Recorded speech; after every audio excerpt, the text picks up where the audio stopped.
He promised peace. He promised relief. He promised that life would get cheaper and safer and quieter.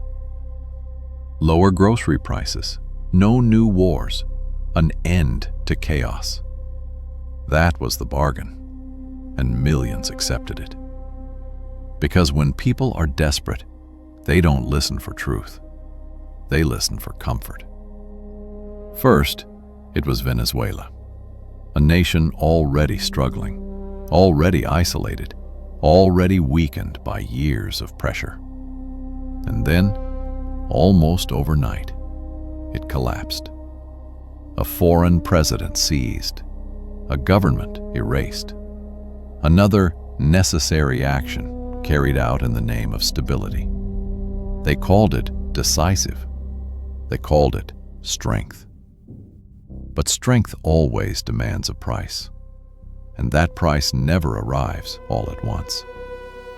While flags changed and headlines moved on, something else was happening back home.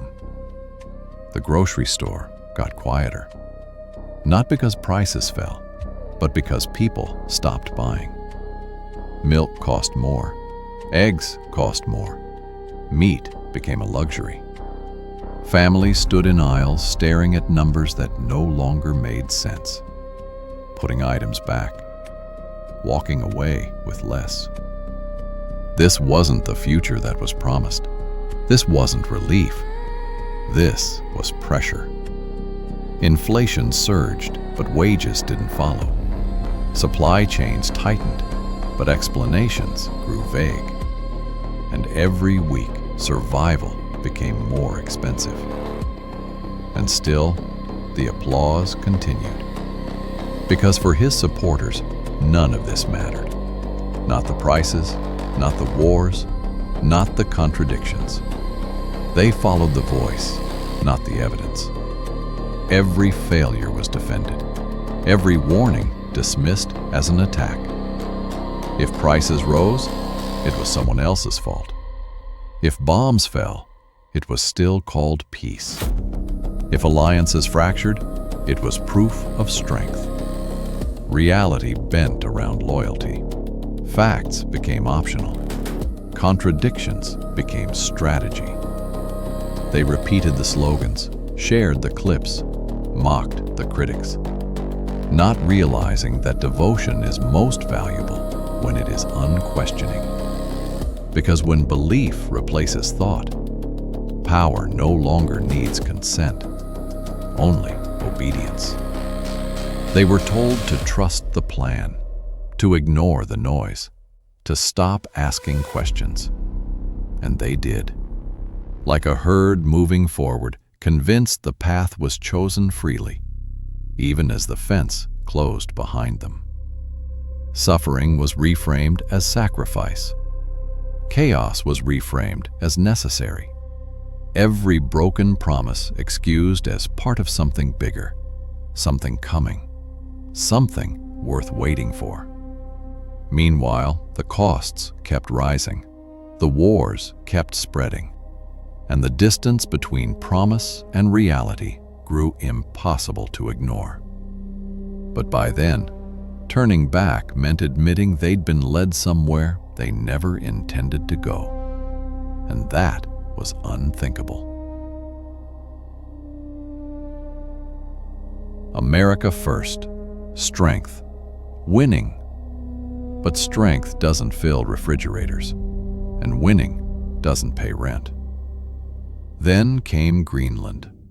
At first, it sounded absurd, a joke, a meme, a fantasy spoken out loud. But the tone changed. What was once interest became necessity.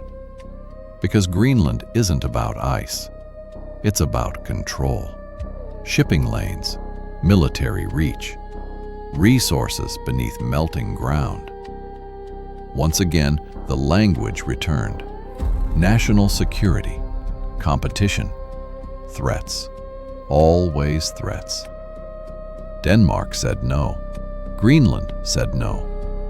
But no has never meant much when power decides it wants more. Pressure mounted. Allies stiffened. Trust began to fracture. This wasn't diplomacy. This was coercion. And still, back home, people waited for the promises to come true. They didn't. Prices kept rising. Food, fuel, medicine. The basics of life slipping out of reach. And then came the wars. Not one, but many. Operations, strikes, limited engagements. Always described as necessary, always framed as defensive. But the promise was no new wars. And yet the map kept lighting up.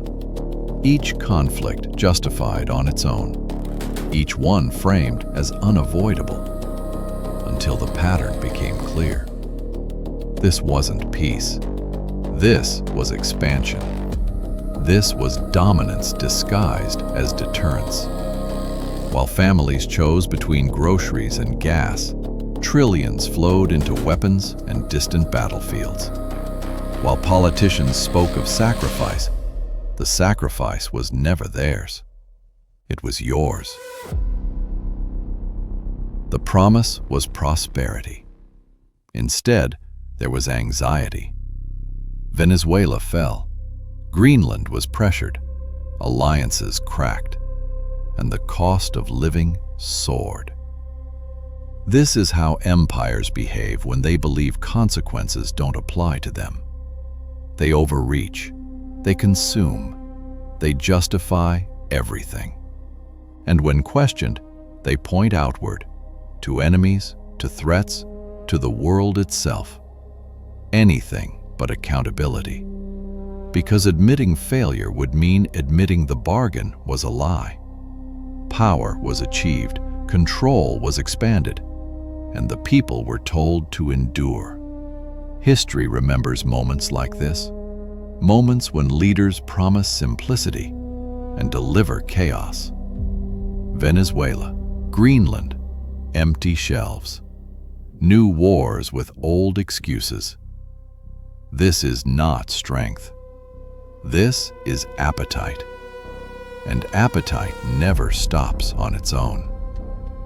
The world is watching, and so are the people who were promised relief and received something far darker instead.